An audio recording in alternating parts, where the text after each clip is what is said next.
What's up, Arizona? You're watching 12 Sports tonight. I'm Cameron Cox. We're going to catch up with the rest of the crew here in just a moment. Every week, thank you so much for coming to hang out with us on the 12 News 24/7 free streaming app, talking all things Arizona sports. As always, we're going to tell you the important stories, the ones that matter, and introduce you to people that inspire. This is 12 Sports Tonight, Arizona's OG and longest running sports show, streaming for you for free. Let's go. Suns introducing new forward Miles Bridges today. Came over with that trade from Charlotte. Not a lot of basketball questions, though. Bridges spent nearly 30 minutes answering for what GM Brian Gregory describes as unacceptable conduct in the past. Lena Washington has more. Suns general manager Brian Gregory has known Miles Bridges since he was a freshman at Michigan State, and he says the organization did a thorough evaluation of who they're getting as a person, acknowledging the concerns that fans have, saying that it's about earning the trust here in Phoenix. I mean, I know I'm a good person, and from stuff that y'all seen, people would think the opposite. He might be a fit for Phoenix on the court, but Miles Bridges is still working to repair his off-the-court reputation. In June 2022, he was arrested on charges related to domestic violence and child abuse. He was sentenced to 3 years probation, and the NBA issued a 30-game suspension. The Hornets gave him a second chance. Now he's trying to ease any tension in the Valley. Being committed to one thing, being great off the court, being great on the court.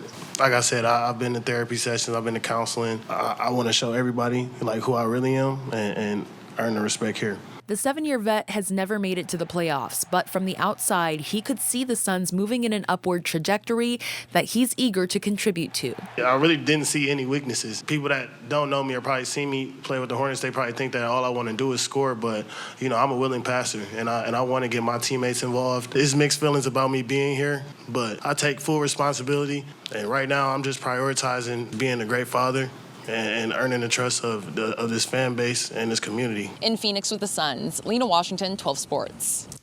Thanks a lot, Lena. Yeah, it was interesting to hear from him today. Took full accountability of that domestic violence situation that happens in his past, and the Suns obviously feel comfortable enough adding him to the roster and moving forward. Yeah, that's great that he's talking about it. Great that he's talking about it. Part of the process. Accountability. He says he's been to therapy. We'll see how it all plays out in the season. First practice is Thursday. The biggest headlines for you heading in are what? The new guys, Tyler Algier, Jeremiah Love, some of the new faces in the offense, particularly just to see how they gel with Jacoby Brissett, Carson Beck, Gardner Minshew. It's going to be kind of a new era without K1 out there, of course. And then we'll see how Mike LaFleur and Nathaniel Hackett are able to kind of make this offense go, because they've been offensive wizards really throughout their time in and the they NFL. have pieces offensively to go, Lena. It's just, you just wonder if this scheme can make it happen finally. Well, and if 7. Listen, we believe Jacoby's going to show up. We believe he's going to be the starter. But there's been this dispute all summer. Will he be there with a new contract? We don't know. He didn't participate in minicamp. Yes, I'm also looking forward to hopefully an injury-free training camp with some of the defensive backs going down early last year. And then I think I counted, by my count, 7 carts coming out for the Cardinals last season during the regular season. So let's not have that happen, especially in training camp. No fights. I don't know what Mike LaFleur's kind of rule take is on fights. JG would throw them out. Yes, exactly. So what are you most looking forward to seeing? Listen, that Jacoby gets his new deal. I think we all just, let's wrap this up. Let's get this going. If not, let's go in a different direction at quarterback. That to me is, we got to get that figured out. I want to see this offense move and go. I want to see who's going to start on the right side of that offensive line. I want to see who's going to protect Jacoby and help run this football. I want to see how these running backs, what's the rotation going to be like? I would assume Jeremiah Love is one, but don't forget, James Conner is there too as well. Yeah. Will he be there this entire camp? Is he staying with this team? We've seen him go through a number of running backs over the years. I want to see this defensive line get after it. After Calais Campbell leaves, after he's left, by the way, who's going to start sacking the quarterback? Somebody there has got to step up. And then who's going to be cornerback 1 for this organization? Sean Murphy-Bunting is back. He's healthy. When is Garrett Williams coming back too as well? Max Melton, can he step up? So a lot of good battles that I think are going to get settled in camp, and it all gets going this week. We love the training camp battles. That's right. Speaking of the Cardinals, hey, the team executive who suspended for violating the league's gambling policy is fighting back. This is Ryan Gold's page, I should say, on the website earlier on Friday. It has now been taken down. Gold is suspended indefinitely. An NFL investigation found Gold shared confidential 2026 draft information before the picks were announced and participated in parlay bets on the NFL and college football games. Gold was entering his 13th season with the team and was just promoted to the director of college scouting last June.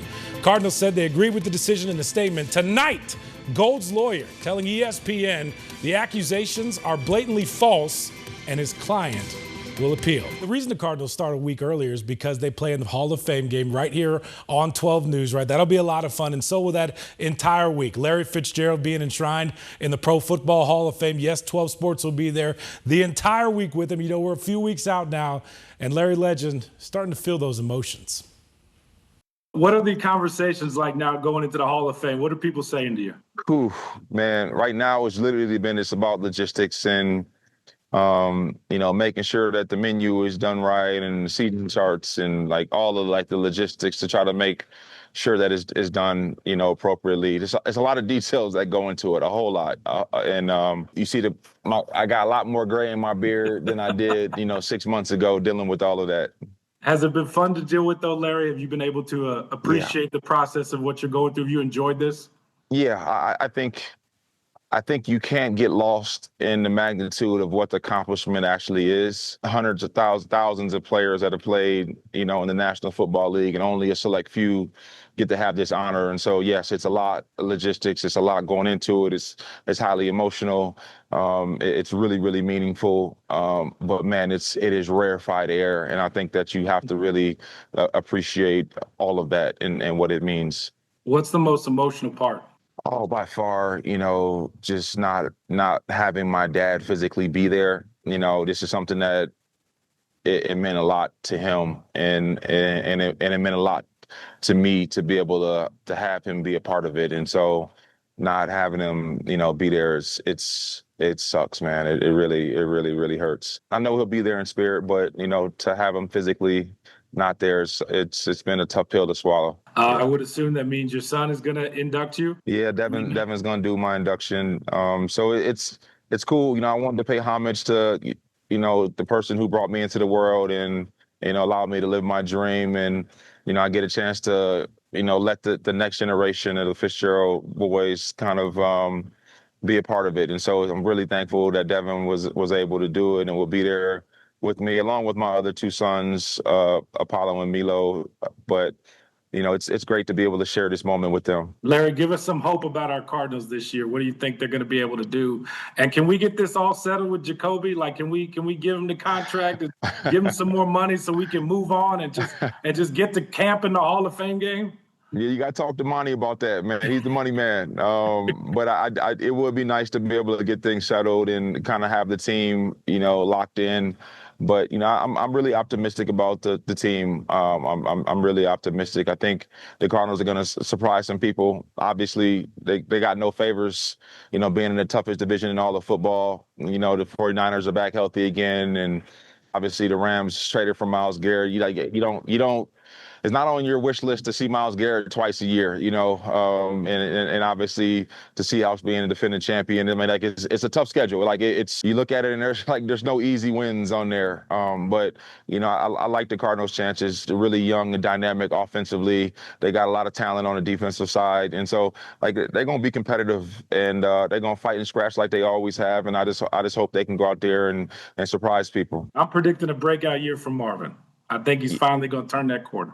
Yeah, man, that would be great for all of us, man. As a Cardinal fan, to be able to see him take that next step and see Mike Wilson, continue on his trajectory, and Trey being that dog that he always is, and then you got Jeremiah doing his thing in the backfield and in the passing game. They got a lot of really, really nice special weapons, and I'm looking forward to watching it unfold. I just want to let you know, the city, the state is going to celebrate you. We're going to spend a lot of time talking about you and celebrating your career together. And we're looking forward to it, my friend. Well, none of that's possible without the city and the state. They took me in as a 20-year-old, kid that didn't know anything. And, they supported me in everything that I did. And, I just want you guys to know that this is not my honor alone. I carry everybody in the state of Arizona with me into the Hall of Fame. I love you guys, and I appreciate everything you've done to support me. Hey, if Larry Legend says they're going to surprise some folks, I'll take it to the bank, right, Lena? Sure. Girls flag football continues to blow up. It will be an Olympic sport in 2028. Girls can now get full D1 scholarships, and as we've seen over the past couple of years, some of the best players right here in the Valley. Joining me right now are two local high school athletes, two quarterbacks, I should say, Amayo Moreno, Lacey Nemchek. Guys, first of all, it's great to see you. Thank you for everything. And what's this like to see girls flag football kind of grow and blow up?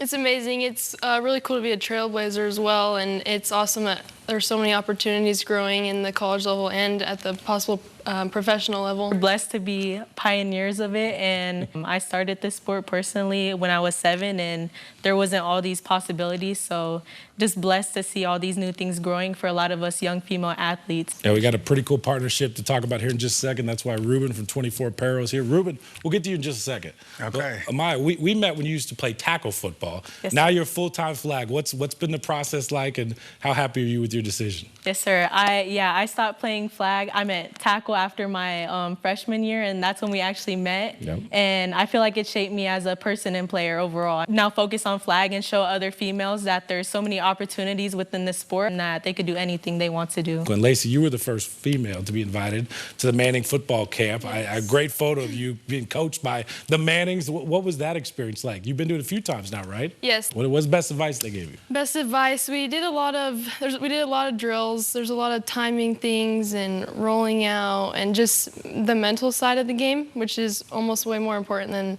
the physical aspects, the knowing how to read the field and time when to throw the ball. Definitely outnumbered, but it's an amazing experience to not only be coached by those type of Hall of Fame players, but you're also getting coached by lots of college D1 players who have been through it all. Guys, girls flag football, we all know, is growing. So are the NIL opportunities.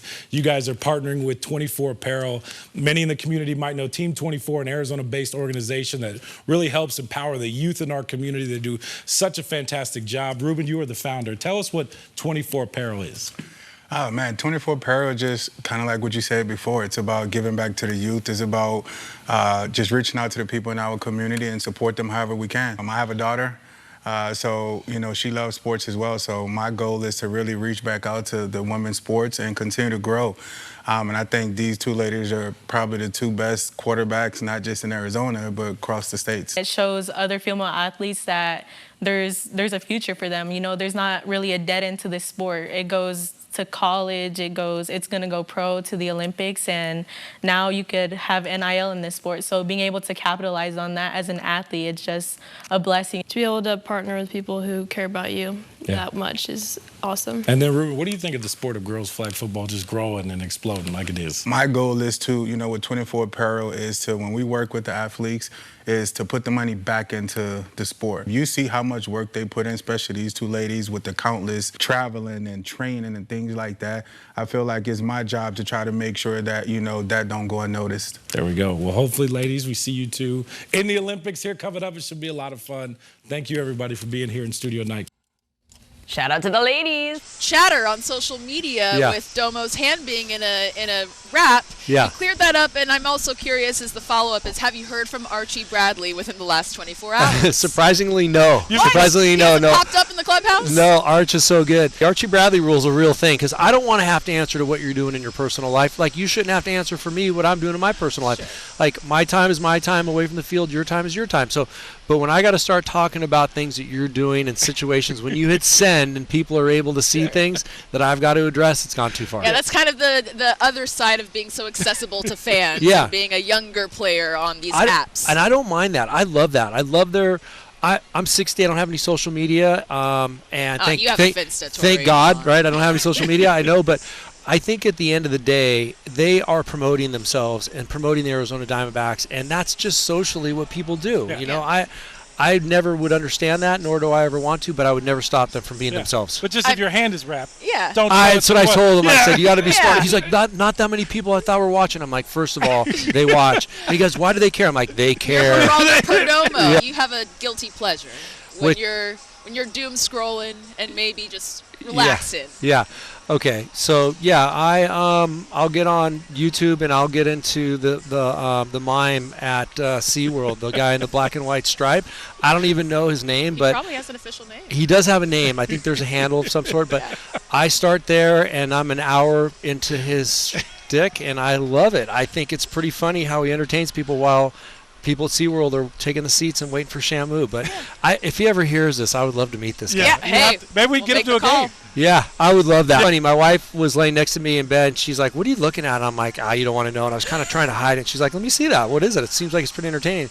She could not get enough. I was about to say, y'all laugh together. She's like, of all the things that I thought you'd be looking at, that would have been the last one. But for whatever reason it is, he cracks me up. It's just super, super improv, and he just reacts to people's reaction. I love that Kristen didn't yuck your yum either. She's in it with you. Yeah, she enjoyed it with me for sure. See, the Skip is just like the rest of us. Exactly. Listen, I promise you, I'm so much like everybody else. We all hop on else. YouTube and find ourselves in a rabbit hole at some point. Yeah. Right? We got to get y'all like a high desk on wheels so you can just all the above, roll it in and everything on here, just roll it out. You guys all just hold on. We love that. Take you around the warning track all the way out. That's really the behind the scenes. You don't see the setup happen. Do a live shot, getting out. And welcome back to D-Backs on Deck. Luis Gonzalez, technical director here. Exactly, our honorary. producer. I'm trying to design a new set for you guys. Hey, listen, can you put wheels on this thing? We can put wheels on it, I'm sure. Yeah, a little motor to it. Let me talk to my people to get with your people. You know where to find us. I'll say this, if there's anybody in this city that can make something happen,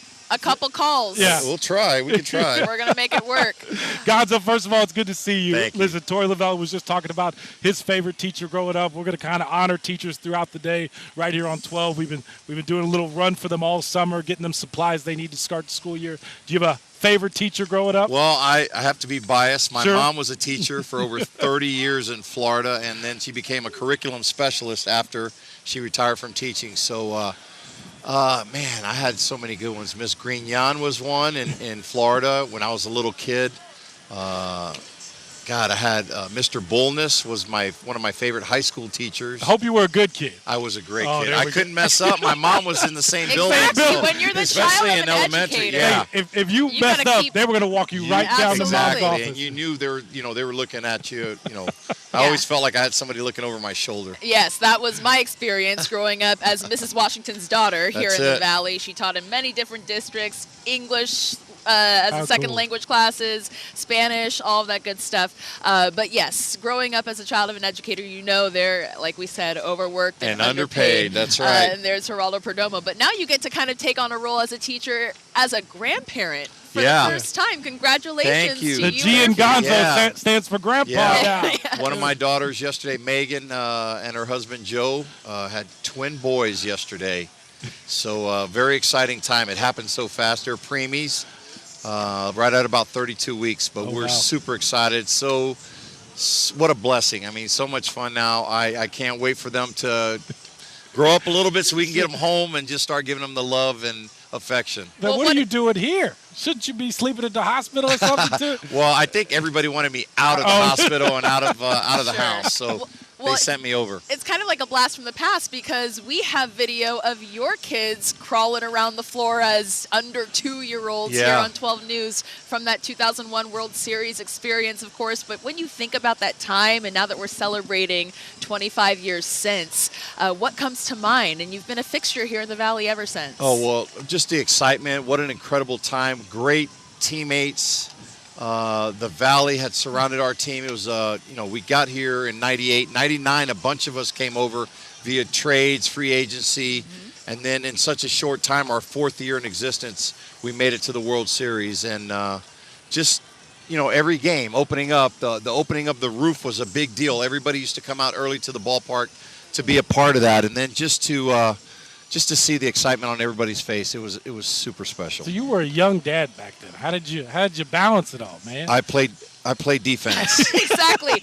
He was we were outnumbered 3. Yeah, it was pretty cool though. I mean, that had to have been some long days. Up early, probably not a lot of sleep. I was actually get up early with them, spent some time with them, and then I was always an early guy to the ballpark and a late guy. And my son would always stay with me. I would drive him home and be asleep in the car going home. But if we won, he knew the rule. If we won, he was in the clubhouse and got to sit in my locker. But if we lost, he was going home. He didn't want to be around around me. He didn't want to be around Dad. Yeah, and I didn't want him. I wanted him to know that it was a blessing and an appreciation for being in a major league locker room. Not everybody gets to do that. And he was always very respectful of all the other guys on the team. Yeah. We've got a lot of young guys in this clubhouse who are making their moves up from Reno. What do you make of the youth movement? Ryan Waldschmidt, Tyler Locklear, Jordan Lawler kind of getting back into action. Just what they're able to do, and especially with what's ahead in this playoff push. Yeah, you're exactly right. I think, the second half of this season is going to be really pivotal for us.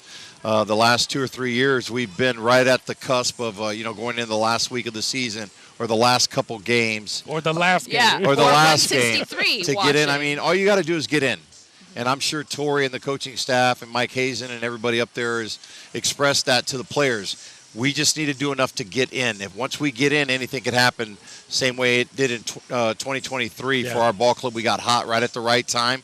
We snuck in the playoffs, and then the next thing you know, we're playing in a World Series. Gonzo, any concern about all the injuries, man? Well, they seem to be dealing. You want to have everybody time. healthy, but you can't. This is the big leagues. Nobody's going to feel sorry for you. Sure. Every team is going through it. The better teams are the ones at the end that didn't have that many injuries, and our guys have had to overcome a lot right now to get to where they're at. But we're still in contention. I mean, we're right in the middle of the mix of all the wild card teams. Yeah. We need a couple good winning streaks. I think right now the important thing for us is just to try to win series. Don't say, hey, let's run off a 10 or 12 game winning streak, because realistically that's hard to do in the big leagues. You got to try to win series. One series at a time, one game at a time, and then that starts adding up for you. What most impressed you about this group? Because they've seemed to have been able, no matter what's thrown at them, no matter if they go on a bad stretch, a hot, like they just bounce back. Yeah, resiliency, really well. I think, they've been hit with so many different things this year. You talk about the injuries, the losing streaks, and the way they've lost some of the games, and then they bounce right back. They'll lose 5 or 6 in a row. And then smack the Dodgers. Yeah, and then you're thinking. The bottom of the line of smacking the Dodgers. Yeah, you think these guys are out, or they've been scuffling. The main guys on the team are getting hits, the bottom isn't, and then all of a sudden, like you said, the Dodgers series, everybody wakes up, they're excited, and then they end up sweeping the Dodgers. Yeah, and they got the Cardinals coming into town with the new home run derby champion. Yeah. What do you make of this series? It seems like they're Are you talking about Baxter? Because he did win the home run derby. He did just have him, yes. Oh, okay. He's walking. I don't think he's put that belt down. He's walking out. I know. I didn't get a belt like that when I won in 01. I just got a trophy. What was that like? Yeah. I know. It was very surreal. It was pretty cool to be a part of that. And that was the whole year of the 01, so everything seemed to work out for me that year. You got to carry that trophy around. Sometimes. Actually, it was in my house, and I think it's out in center field now. It's on loan here for the guys to have it out there. I want to share every memorabilia or every memory and things that I have. I love sharing it with the fans because they're a part of what makes you who you are. Yeah. And, I played on a very special team for so many years here with the Diamondbacks. I got so many great friends on those teams, but the fans are really what makes the person. I don't know how this story ended up, but didn't you win somebody a house? I did. I did that year. He was drunk as a skunk later on that night. I saw him at the gala right after, and I went up to him, and I don't even think he knew who I was. He was like, "Oh, I'm having a great time." Yeah, of course you are. You won a house. Won a house. There we go. that was super cool to be able to win that, and then somebody. I think now the winner gets $1 million. Wow. I would have taken the $1 million and maybe bought him a house. Yeah. Hey, we could split it, That's right? right. That's right. Yeah, there we go. I mean, I got a handshake and a trophy, and a house for somebody else. And great stories, of course, that we can run back here on 12 News. But what do you make of this series coming up with the Cardinals? They want to take 2 of 3. Of course, when you look at those standings, every game against a team like this matters. Yeah, I was up in St. Louis for the series over there. Tough series. They got a great team. They know how to play the game, just as we do. I think for us, we've got to be aggressive, try to score early. Our team always plays better when we get ahead early on the scoreboard. Yeah. I think we play a little more loose and freely. I'm hoping that this second half, we didn't run a lot in the first half. Yeah. I'm hoping that some of our guys kind of open the gates a little bit and start running a little bit more and bring back the old chaos, because we're not, as we saw in the first half, we're not going to beat you by hitting a lot of home runs. We're going to have to do a lot of little things. So if we can get guys in scoring position, get a base hit here and there, we'll get some runs. Yeah, this team has been one of the better offensive teams in recent years, but it's that aggressiveness, that risk-taking that I think made them special on a team that was a dark horse. And that puts pressure on defenses too. And I think defenses tend to play a little bit tighter, especially, when the bottom of our order scuffles or they're not getting hits, hit and runs and different things like that to try to move some guys around, move the defenses around may help. It's time to get on the elbows and start scraping That's for it. standing position. Absolutely. 25 years since your hit, Gonzo. Congratulations. I still think they need to put like some type of something out in the outfield. A marker. They did. They put a marker. Time capsule. The following year on opening day, there was a little mark Can there. we do it every game? Well, I asked them if they could move it back a little bit because it was like right off the edge of the thing, but it worked. Hey. Yeah, exactly. With Tony Womack and Steve Finley, they give you a hard time. Oh, they always do. Yeah. Those guys. It's a great group. I mean, we'll get together here for that reunion, and it'll be like we never left each other. Yeah, we've heard about the group chat. Yeah, we have a group chat. We're a close bond. We're constantly giving each other a hard time, and it's just so much fun, man. Every day was a blessing to come into that locker room and know that you got a band of brothers, that we all stuck together. We pulled for each other. We got on each other. We were accountable with each other. Yes, you were. The best teams are the ones that you don't really have to rely on the coaches. The players police themselves. I have to say that some folks we had Randy Johnson on the last time here for the 4th of July, and folks were saying, man, he smiled more than I ever seen him smile now that he's right? retired. And I tell people that all the time. Randy's a great competitor. Yeah. And, like somebody will say, I saw him on the road. He was not a happy guy. I go, he was like in. that in the clubhouse, too. We just stayed away from him, especially on the days he pitches. The big fella knew what he was doing every time he went out there on the field. Yeah, but now he's loosened up and behind the lens. Yeah. So good to Grandpa have you. Gonzo joining us here on set. Gonzo, great to see you, my Thank you, friend. guys. Always great to see you guys. Thank you, there we Gonzo. go. We got much. And that'll do it for us. Thank you so much for watching 12 Sports tonight on the 12 News Free 24/7 streaming app. I'm Cameron Cox. We'll see you back here Sunday night for the best sports coverage in town. Here's the lineup. Arizona's #1 sports show, 12 Sports Locker Room, right after Sunday Night Baseball, right here on NBC. And then, of course, 12 Sports tonight at 10:30. Good night. God bless.